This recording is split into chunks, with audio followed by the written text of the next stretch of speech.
nelayan aja. Jadi uang kita semua dibawa kabur. Tahu siapa yang menjara rumahku?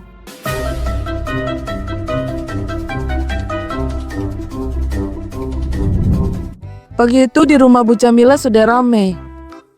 Ibu-ibu disuguhkan piring berisi aneka kue basah dan aroma teh dan kopi. Di sudut ruangan, kipas angin berputar kencang, berusaha melawan hawa Jakarta yang mulai terasa panas. 4 orang ibu-ibu duduk melingkar.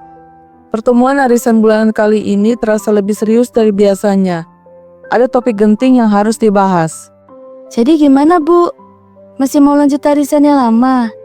Seru sih, apalagi ada acara kumpul-kumpul di rumah. Makan-makan, tapi kadang suka keteteran. Apalagi kalau ada yang lagi ribet. Betul, Bu Saida. Kemarin pas giliran saya sampai minta tolong anak saya buat ambil uang ke ATM. Repot banget. Mana kalau uangnya banyak. Bawa-bawa jadi deg-degan, kayak bawa harta karun.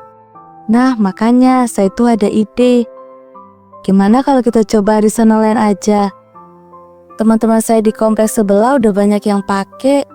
Gampang banget loh, Bu. Tinggal transfer aja. Arisan online? Maksudnya gimana? Nanti kalau ada yang gak bayar gimana? Kan kita gak ketemu langsung. Enggak kok. Justru enaknya di situ. Sistemnya lebih rapi. Ada yang namanya bandar atau pengelola arisan. Dia yang catat semua. Siapa yang sudah bayar, siapa yang belum, dan siapa yang dapat giliran. Semua transparan, bisa kita lihat bareng-bareng nanti di grup WhatsApp. Lah, sama aja dong kayak sekarang. Kan Bu Saida yang jadi bendahara. Mending gini aja, Bu. Kumpul-kumpul tuh ya kumpul. Biar silaturahmi jalan. Kalau online nanti kita nggak ketemu. Nggak gosipin apa-apa. Hambar. Iya, Bu Saida, betul juga. Tapi kan kita bisa tetap kumpul-kumpul buat makan-makan aja. Gak perlu bawa uang banyak. Nanti yang mau makan di rumah siapa aja, tinggal janjian. Uang arisannya biar diurus sama sistem. Betul tuh, jadi kita kumpulnya lebih santai. Gak pusing mikirin uang kurang atau uang pas. Saya setuju, Bu. Lagian sekarang kan semuanya serba digital. Masa kita ketinggalan zaman? Arisan pun harus upgrade. Perdebatan pun berlanjut. Ada yang masih ragu soal keamanan. Ada yang khawatir kalau arisan online jadi nggak seru. Tapi ada juga yang melihat ini sebagai solusi praktis. Ibu-ibu sekalian, gini aja deh. Kita coba aja dulu ya. Kita pilih salah satu aplikasi yang Mama Ira rekomendasikan. Bulan ini kita coba. Tapi tetap sambil kumpul-kumpul juga. Kalau memang nanti hasilnya lebih praktis ya kita lanjutkan. Kalau ternyata ribet, ya kita balik lagi ke cara lama. Oke. Kalau gitu saya buat pollingnya ya. Nanti kita tentukan siapa yang dapat giliran pertama. Semuanya tinggal transfer. Tapi jangan lupa transfernya pakai nama ya, Bu. Biar Bu Saida gampang catatnya. Jadi bulan depan saya tinggal kirim uang lewat HP gitu ya? Wah, alhamdulillah. Nggak perlu deg-degan lagi bawa uang tunai. Arisan online pun dimulai dan berjalan mulus selama sebulan. Bu Saida dengan telaten mencatat setiap transfer masuk. Ia membuat grup WhatsApp khusus arisan, di mana setiap ibu-ibu bisa melihat laporan harian. Alhamdulillah ya, lancar jaya. Ternyata arisan online gampang juga. Gak perlu ribet lagi ke ATM. Benar banget, Bu Jamila. Uang masuknya juga cepat. Semuanya bisa lihat, jadinya transparan kan? Malah lebih enak gini, Bu Saida. Gak perlu repot-repot ambil uang tunai. Semua beres di ujung jari. Saya juga lebih senang ini. Gak perlu pusing cari uang tunai pas tanggal arisan. Tinggal klik-klik aja di HP. Memasuki bulan kedua, giliran Bu Jamila yang akan menarik arisan. Pagi-pagi ia sudah bersiap untuk mendapatkan uang. Namun, hingga sore, ia tidak melihat notifikasi transfer dari Bu Jumiem. Kok cuma 3 orang yang transfer ya? Punya Bu Jumiem mana? Iya, Bu Jamila, saya juga bingung. Padahal saya udah chat Bu Jumiem dari tadi pagi loh. Tapi belum dibales. Sibuk gimana? Tahu sendiri kan saya lagi butuh uang. Karena saya mau bayar uang sekolah, Bu Jumiem. Kok tiga-tiganya sih kamu telat bayar? Lihat grup. Bu Jumiem ada kirim pesan. Maaf ya ibu-ibu, Saya ketiduran. Transferan saya baru masuk besok pagi. Tolong dimaafkan. Besok, Bu Jumiem, ini giliran saya butuh uangnya hari ini. Ya kan masih bisa besok Bu Jamila, beda 1 hari aja kok. Gak bisa begitu. Kalau besok uangnya jadi telat. Itu sudah disepakati transfer hari ini. Jangan seenaknya aja dong. Sudah, jangan ribut. Bu Jumiem, bisa tolong kirim malam ini? Kasihan Bu Jamila sudah menunggu. Gak bisa Bu Saida, uang saya baru masuk besok. Menurut saya jadi hancur gara-gara Bu Jumiem. Semua karena usulan Ila sih. Arisan online ini bikin orang jadi gak disiplin.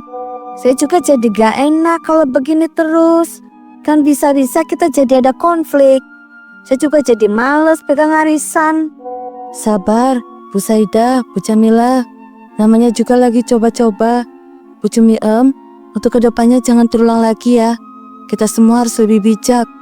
Jangan karena cuma 1 kali telat, jangan sampai merusak silaturahmi kita. Cukup ini yang pertama dan terakhir. Jadi ada solusi nggak? Gue perlu duitnya hari ini. Begini aja, kalau Bu Jumiem telat, kita berlakukan sistem denda 10.000 per hari. Ya nggak bisa dong, sebelumnya nggak ada peraturan begini.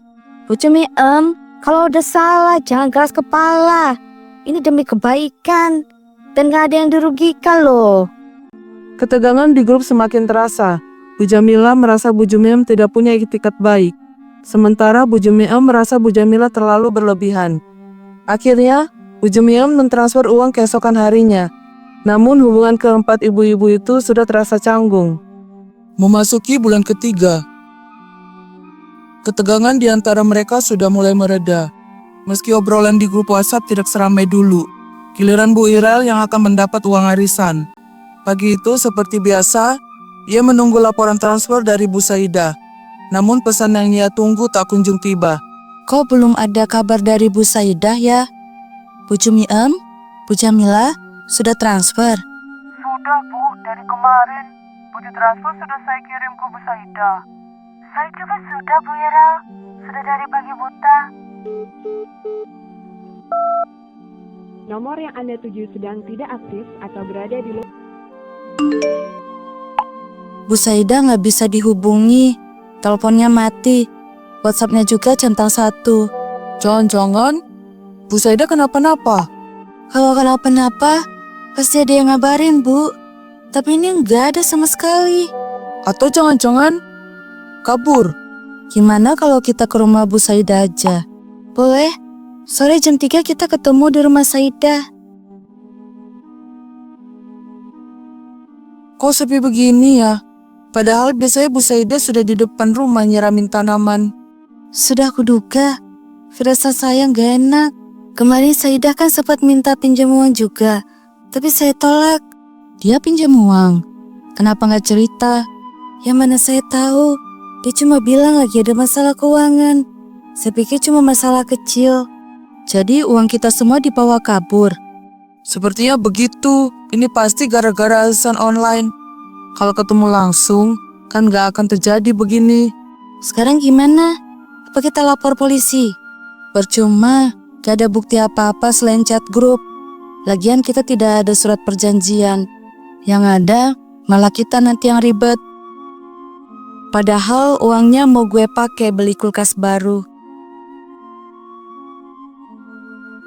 Gimana kalau kita ambil barangnya Bu Saida? Kan dia punya banyak barang bagus. Apa? Menjarah? Enggak mungkin lah. Bukan mencara, ini namanya mengambil hak kita. Kalau kita lapor polisi kan juga percuma. Kita nggak punya bukti kuat. Jadi kita harus buat dia keluar dari persembunyiannya. Maksudnya? Ya kita ambil barang-barang elektroniknya. Barang-barang berharga yang pasti dia sayang. Kan dia suka pamer TV baru, mesin cuci canggih. Kalau barang-barang itu hilang, pasti dia panik dan muncul. Nanti kita bisa tangkap dia, suruh dia balikin uang kita. Tapi caranya gimana? Rumah Bu Saidah kan gak dikunci, cuma digembok dari luar. Pintu belakangnya juga gak kekunci kok. Anak saya sering main ke sini, jadi tahu seluk-beluk rumah ini.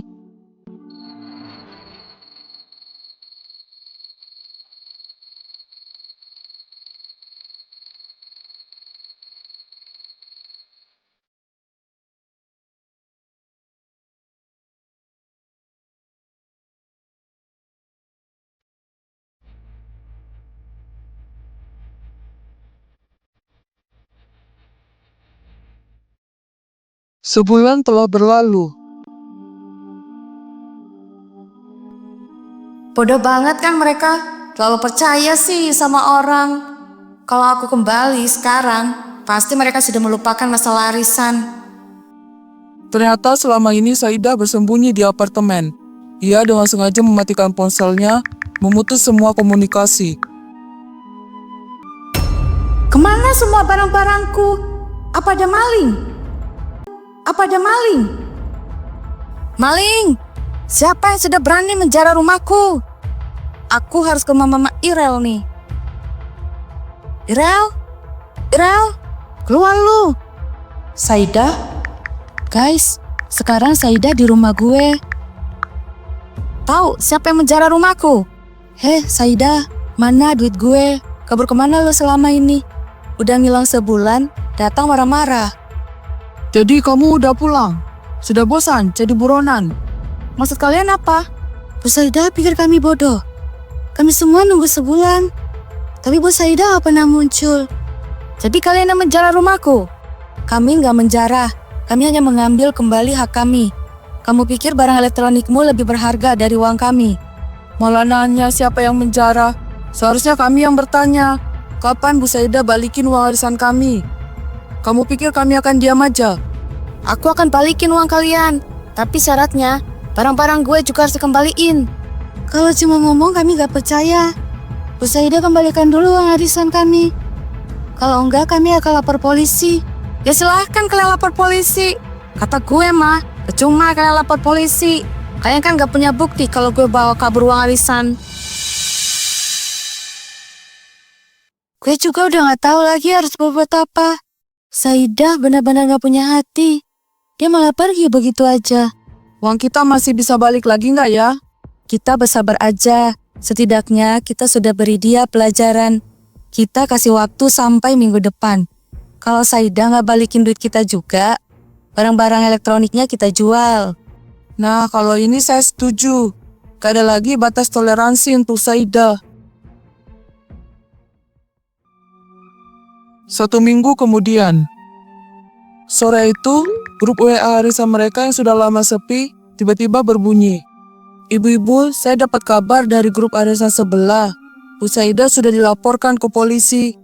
Saida bawa kabur uang arisan ibu-ibu pengajian. Saida tidak hanya membawa uang arisan 4 sekawan. Ternyata dia juga membawa kabur uang arisan ibu-ibu pengajian. Ternyata bukan hanya kita yang ditipu. Benar, Bu Jamila. Kita juga harus ikut melaporkan Bu Saida. Walaupun kita nggak punya bukti kuat, setidaknya korban lain sudah speak up. Pagi itu, Bu Jamila, Bu Jumiam, dan Mama Irel sudah berkumpul di kantor polisi. Wajah mereka menunjukkan tekad bulat setelah tahu Saida juga menipu kelompok arisan lain. Semangat mereka kembali membara. Mereka menceritakan kronologi kejadian dari awal arisan online hingga hilangnya Saida. Dan ternyata Saida juga sudah melaporkan balik mereka bertiga atas penjarahan rumahnya. Kami tahu itu salah, Pak. Makanya kami mau mengembalikan barang-barang itu. Kami hanya ingin uang kami kembali. Kami nggak punya niat jahat. Kami hanya ingin memancing Saida agar dia kembali, agar dia keluar dari persembunyiannya. Polisi menawarkan agar mereka sebaiknya menempuh jalur damai saja. Dan selama masa percobaan, Saida memilih jalur damai dan bersedia mengganti rugi uang arisan mereka. Maafkan saya, ibu-ibu. Awalnya saya nggak niat menipu ibu-ibu. Saya niatnya minjam. Tapi karena desakan gaya hidup hedon, saya hilaf. Saya janji akan kembalikan uang kalian. Tapi beri saya waktu. Setelah itu, arisan mereka kembali berjalan. Namun kali ini, mereka mengubah sistemnya. Mereka tetap melakukan arisan online, tapi mereka juga mengadakan pertemuan rutin setiap bulan. Dan untuk melunasi utang-utangnya, Saida pun memutuskan menjual rumahnya.